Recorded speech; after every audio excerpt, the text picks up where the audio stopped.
Do you need to replace the CMOS battery on your Dell Precision 3480? Well, I'm going to show you how. Also, you can click the link on the top right of the screen to find this part or tools or additional help on our website, including step-by-step written tutorials with detailed images. And now let's get into it.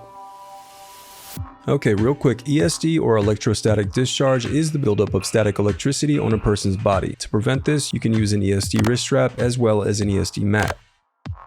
First, unscrew the bottom base cover.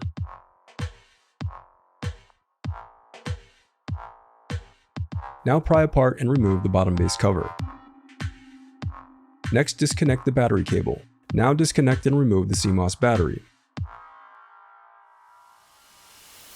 The reassembly of your laptop is as simple as following your steps in reverse.